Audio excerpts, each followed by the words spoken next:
Hi అండి, అందరికీ నమస్కారం. Welcome to my channel. ఈరోజు కార్తీక పురాణం 14వ అధ్యాయం చదువుకుందాము. ఓం గం గణపతియే నమః. ఓం నమః శివాయ. 14వ అధ్యాయము ఆబోతును అచ్చుబోసి వదులుట. వృషోత్స స్వర్గము. మరలా వశిష్ఠుల వారు జనకునికి దగ్గరగా కూర్చుండబెట్టుకొని కార్తీక మాస మహత్యమును గురించి తనకు తెలిసిన సర్వ విషయములు చెప్పవలెనను కుతూహలములతో ఇట్లు చెప్పదొడంగిరి. ఓ రాజా, కార్తీక పౌర్ణమి రోజున పితృప్రీతిగా వృషోస్తర్జనము చేయుట, శివలింగ సాలగ్రామములను దానము చేయుట, ఉసిరికాయల దక్షిణతో దానము చేయుట మొదలగు పుణ్యకార్యముల వలన వెనుకటి జన్మవందు చేసిన సమస్త పాపములను చేసుకొందురు.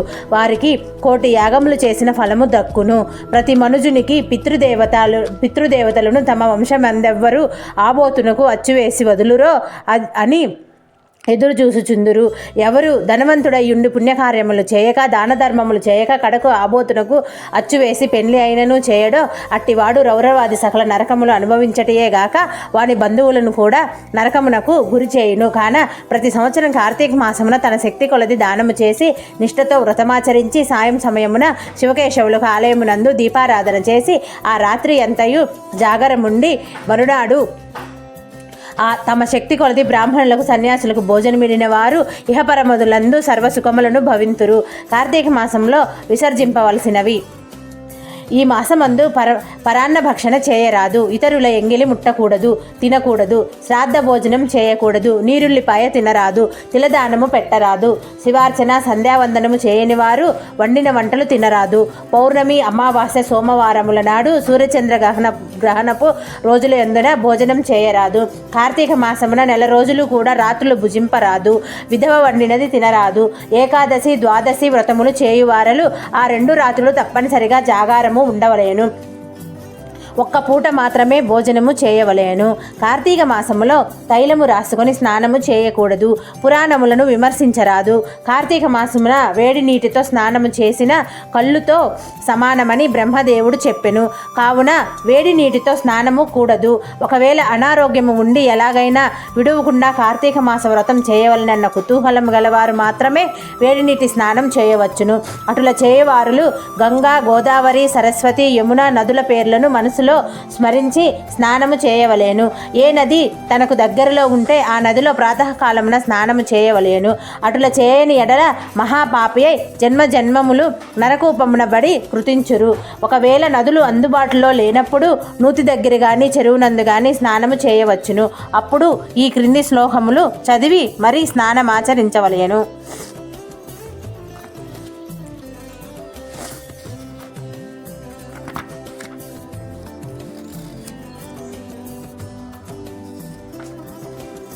శ్లోకం: గంగే చ యమునే చైవ గోదావరి సరస్వతి నర్మదే సింధు కావేరి జలేస్మిన్ సన్నిధిం కురు అని పఠించుచు స్నానము చేయవలేను.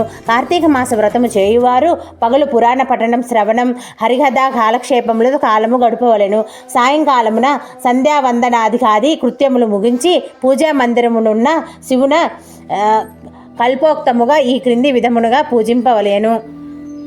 కార్తీక మాస శివ పూజా కల్పము. ఓం నమః శివాయ ధ్యానం సమర్పయామి. ఓం పరమేశ్వరాయ నమః ఆవాహనం సమర్పయామి. ఓం కైలాసవాసాయ నమః నవరత్న సింహాసనం సమర్పయామి. ఓం గౌరీనాథాయ నమః పాద్యం సమర్పయామి. ఓం లోకేశ్వరాయ నమః ఆర్ఘ్యం సమర్పయామి. ఓం వృషభవాహనాయ నమః స్నానం సమర్పయామి. ఓం దిగంబరాయ నమః వస్త్రం సమర్పయామి. ఓం జగన్నాథాయ నమః యజ్ఞోపవీతం సమర్పయామి. ఓం కపాలధారిణే నమః గంధం సమర్పయామి. ఓం సంపూర్ణ గుణాయ నమః పుష్పం సమర్పయామి. ఓం మహేశ్వరాయ నమః అక్షతాన్ సమర్పయామి. ఓం పార్వతీనాథాయ నమః ధూపం సమర్పయామి. ఓం తేజోరూపాయ నమః దీపం సమర్పయామి.